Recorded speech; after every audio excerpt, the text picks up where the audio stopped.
Comenzamos a grabar la clase de hidrosfera, compartimos, aquí estábamos. Lo que habíamos dicho en atmósfera era que representaba la capa gaseosa que rodea la Tierra. En el caso de la hidrosfera, podríamos decir que es la capa líquida que rodea la Tierra. Lo podemos decir desde un lugar, quizás no es, el agua en la Tierra no está distribuida tan homogéneamente como la atmósfera. De hecho, tenemos grandes cantidades de agua en los mares y en principio muy poca cantidad sobre la Tierra. Pero si uno toma la presencia del agua en continentes y en el mar, en realidad es una esfera, porque en los continentes, aunque sea un poquitito, aunque sea rastras de agua en los desiertos, hay agua en todos lados. Hay agua presente en toda la Tierra. Por eso siempre a mí me resulta raro que llamemos a la Tierra, el planeta Tierra, y no el agua, porque en realidad pareciera que como que hay más agua que tierra, ¿no? Pero bueno, no sé de dónde salió, estaría bueno saber de dónde salió el nombre de Tierra a este planeta que habitamos, ¿no? A ver si alguno busca por ahí y se anima a encontrar el origen del nombre Tierra al planeta. Así como la atmósfera permite la distribución del aire y del calor en lo que es la superficie de la Tierra, en el océano, sobre todo en los océanos, se produce algo similar. Hay una distribución del calor de las zonas más cálidas, las ecuatoriales o tropicales, hacia las zonas polares. Fíjense, y al revés. Es decir, hay movimiento de aguas muy frías desde los polos o desde las zonas ártica y antártica hacia el Ecuador.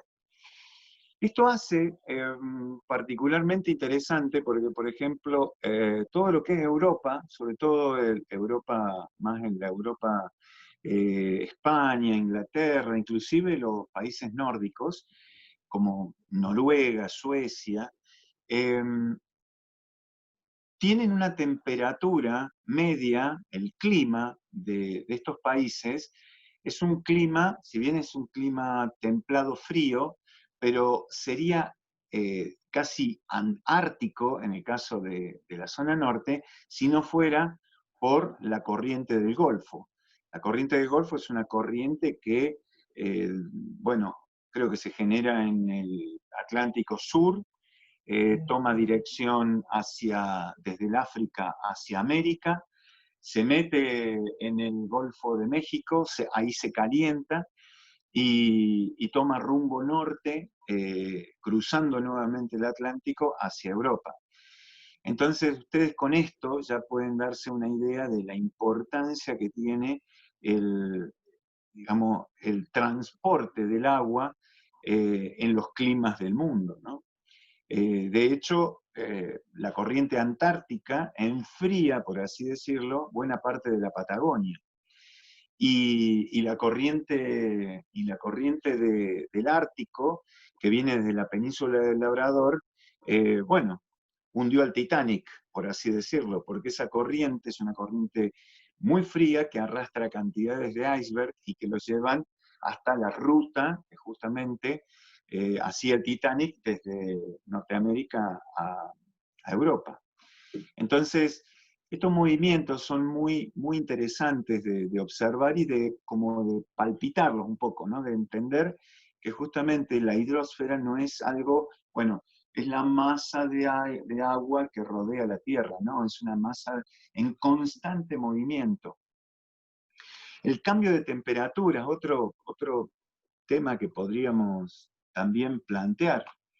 El cambio de temperatura de los océanos, por ejemplo en el océano Atlántico, en pocos grados nada más, podríamos decir de 25 ya en el verano, cuando llegan a 26 o 27 grados de temperatura, son los que alimentan de alguna forma a los huracanes que vienen desde África y que cruzan todo el Atlántico alimentándose y aumentando su poder y su energía. O sea, acá ustedes pueden ver la importancia de la interacción entre la atmósfera y la hidrosfera, ¿sí?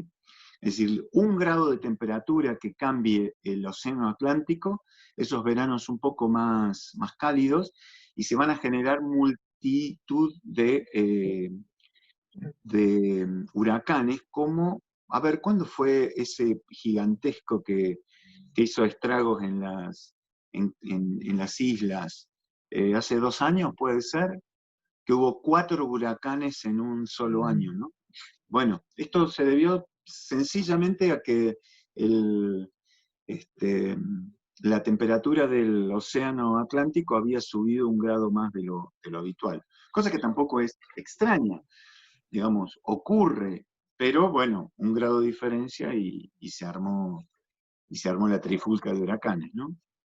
Así que bueno, un poco eso es lo que también, o sea, como a modo de introducción es importante remarcar. Y esta relación importante entre lo que es la atmósfera y la hidrosfera. Acá vemos en la siguiente diapositiva un poco lo que estamos conversando. Voy a ampliar un poquito más para que lo vean mejor. Acá pueden ver, por ejemplo, voy a dibujar acá lo que yo les decía, es decir, fíjense, esta corriente fría que se va calentando cruzando el Atlántico, que se mete adentro del Golfo de México y va rumbo a zonas más cálidas. Esta dirección es así, ¿no? Entonces, obviamente es importante, no es que no pasa nada, sino que, bueno, hay también movimiento del agua, fíjense, lo mismo que decíamos en relación al movimiento del aire.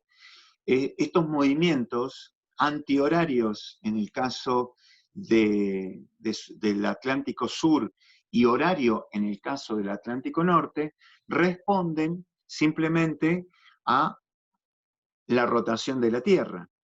La rotación de la Tierra le imprime una inercia a la dirección de las corrientes que genera justamente este movimiento.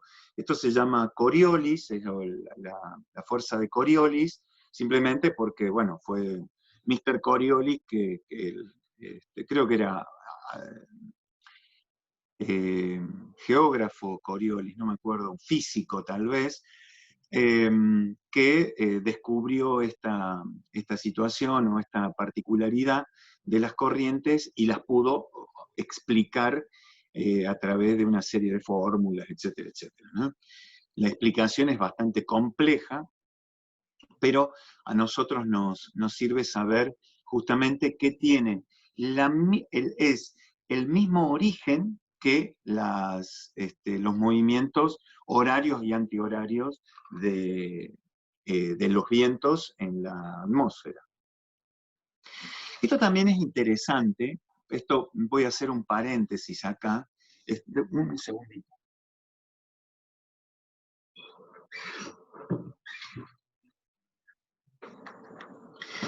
Voy a hacer un paréntesis acá y voy a hacerles acá, lo que voy a representar es simplemente un reloj. Esto es un reloj donde acá dan las 12, acá la 1, las 2, las 3, las 6, las 9 y nuevamente las 12. Y acá tenemos el horario y el minutero, ¿no es cierto? Las agujas, la aguja del horario y las del minutero.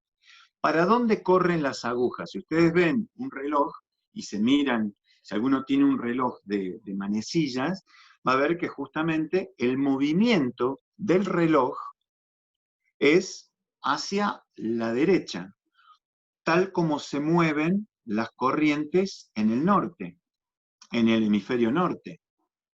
¿Estamos de acuerdo? Mi pregunta, y la de Evo Morales también, porque Evo Morales hizo algo muy curioso, es ¿por qué en el hemisferio sur las agujas no se mueven hacia la izquierda? En definitiva, nosotros tranquilamente podríamos tener relojes en donde acá tengamos las 12, pero las 3 estén hacia la izquierda, abajo tengamos el 6 y a la derecha tengamos el 9. Si ustedes ven, a ver, no, esto no lo tenía preparado, se me ocurrió recién nomás, pero si me dan un minuto, espérenme un minutito, y entonces reloj antihorario. Entonces vamos a ver, esperen que tengo que anotar y borrar los dibujos. Bueno, pero voy a buscar un reloj antihorario en Bolivia. Porque en Bolivia, ahora les voy a dejar de compartir. Deja de compartir. Y comparto nuevamente. ¿Dónde está el...? Ah, este. Bueno, esto dejamos de compartir. Y acá pueden ver, en esta, fíjense, el reloj del Congreso de Bolivia gira al revés. Y ahí se pregunta, ¿por qué el reloj del Congreso de Bolivia gira al revés? Claro, sería para nosotros muy difícil tener, pero podríamos tranquilamente tener un reloj al que nosotros nos acostumbramos. Pero quería traer esto, no por una cuestión política, porque me importa demasiado poco por la cuestión política de esto, sino más bien llevarlo a una cuestión interesante de por qué en realidad habría que ver cómo gira. Muchos dicen que así gira la energía también. Yo me pregunto si en el hemisferio sur la energía gira para el mismo lado. ¿Se entiende lo que digo? Digo, cierro paréntesis, simplemente como curiosidad, me parece bastante interesante.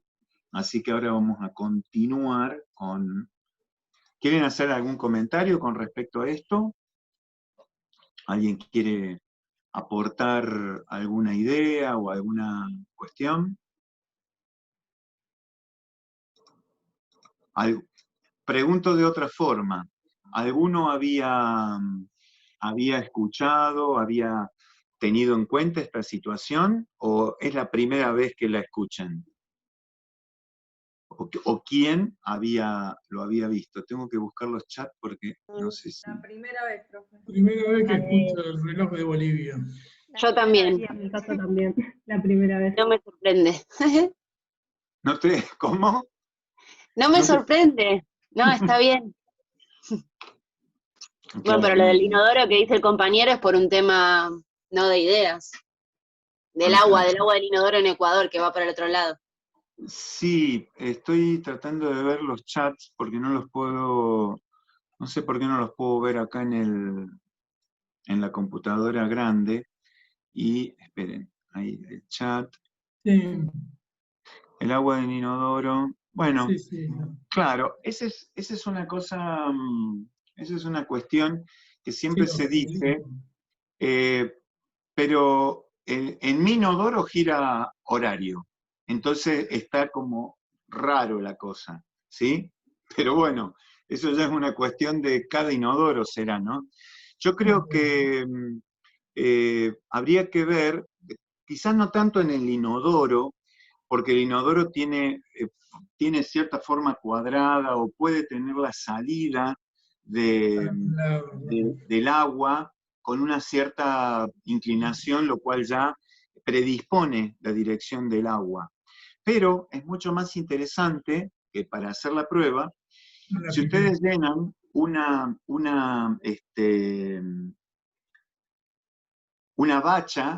bacha redonda, por ejemplo, hoy hay muchísimas, ¿no? En los baños, estas bachas que se generan, esperen que voy a volver a poner el video así. Estas bachas redondas que se generan, dejan que el agua esté completamente quieta y quitan el tapón. Entonces ahí no hay ningún tipo de influencia de nada. Si la bacha es redonda y si ustedes han dejado que el agua quede quieta y sacan el tapón, vamos a ver y hagan el experimento, dejen un papelito o algo para verlo bien, aunque igual el agua se puede ver bien, pero dejen un papelito y sáquenle un video o tomen un video y nos lo mandan y lo comparten. Hagan ese experimento, a ver si es verdad. ¿Para dónde debería girar? Antihorario. Antihorario, ¿no? Debería Estamos girar en el antihorario. hemisferio sur. Porque estamos en el hemisferio sur, claro. Esa es una de las cuestiones que cambia, ¿no? En el Profe, hemisferio. Sí, acá encontré en internet que giran para la derecha, pero que no es una cuestión arbitraria de la derecha contra la izquierda, es porque reflejaban el reloj de sol. Lo dice Google, qué sé yo. No es que lo inventaron los europeos ni nada. O sea, bueno, no ¿no? sé si me explico. Hacia la Claro, derecha daba claro. la sombra, los antiguos relojes de sol, y eso. No es que fue un imperio, una imposición de Occidente y ese tipo de cosas. No, pero es obvio que eso no es que haya sido como una imposición, No, por lo de sino Evo, que, digo, capaz que él quería que gire para la izquierda, no sé por qué. Pero bueno, obvio, no, bueno, ahí sí, un claro, poquito, me no, por eso lo parece, busqué. Porque yo dijo, también dije, ¿pero por qué lo ponen a la derecha? Capaz que lo impuso Europa en su momento, bueno, y no. es que acá no, habría que, porque inclusive, veamos las grandes civilizaciones, han sido todas del hemisferio norte. Bueno, sí. Inclusive los aztecas que fueron una gran civilización, los únicos que podríamos decir que fueron también gente, digamos, muy estudiosos de la astronomía del hemisferio sur, fueron los incas. Pero los incas estaban muy cerquita del Ecuador. Claro. Entonces, ahí medio habría que ver. Ese es un tema muy interesante para, digamos, es más una cuestión de interés general, ¿no? Sí, sí, obvio. Pero es obvio que los relojes responden al movimiento de la sombra en el hemisferio norte. Ujú. Si hubiera sido, además también tengan en cuenta que la mayoría de las civilizaciones y la mayor cantidad de superficie terrestre está en el hemisferio norte. O sea, También. estadísticamente hay más posibilidades de que haya, de que aparezcan los primeros homínidos en el hemisferio norte que en el hemisferio sur. Mm. Eh, Porque hay menos, bueno, África está en el hemisferio sur y tiene gran cantidad de, digamos, tiene los primeros hombres, pero quizás en la evolución posterior se fueron más para el norte, ¿no? Más para Europa, siendo África un país tremendamente duro de vivir, porque no tiene, o tiene super selvas en la parte central, o super desiertos en el norte, en el Sahara y en el Kalahari al sur. Entonces son zonas muy complejas para el desarrollo de, bueno, el antiguo Egipto estaba en el medio del desierto, no sé ni de lo que estoy hablando, pero bueno, no importa. Tiro ideas así como para jugar un poco, ¿no? Así que bueno. Pero es un tema interesante, si quieren hacer la prueba con una bacha redonda, yo voy a hacerla también y vemos, a ver si realmente funciona así o si es un verso nomás de Coriolis que se llevó un premio por esta historia, ¿no? Es cierto que a nivel global, las grandes corrientes sí tienen esa dirección, están mapeadas, ¿no? Entonces, bueno, fíjense también que hay zonas, también en donde se producen los vórtices, que son zonas muy particulares, ¿no? También, digamos, tienen que ver con las mareas y todo eso. Así que hay mucha tela para cortar con este tema. No influye tanto a nivel geología. Nosotros estamos viendo otros temas, pero bueno, es parte. Tengamos en cuenta que tanto la hidrosfera como la atmósfera son las responsables principales de la erosión de los continentes. Entonces, y justamente lo que vamos a ver nosotros en las próximas clases va a ser el estudio de las formas geológicas, pero digamos, en la superficie de la Tierra, no en el interior de la Tierra. Así que bueno, ahí estamos. Bueno, nos queda menos de un minuto. Simplemente acá marcar, bueno, no quería hacer eso. Simplemente lo que quería hacer era marcar estas corrientes que bajan del Ártico y suben del Antártico, que nos cambia el clima de la Argentina, que nos da un aspecto diferente. Y estas corrientes que vienen del Pacífico, que también influyen en el clima argentino. Ahora continuamos en un ratito.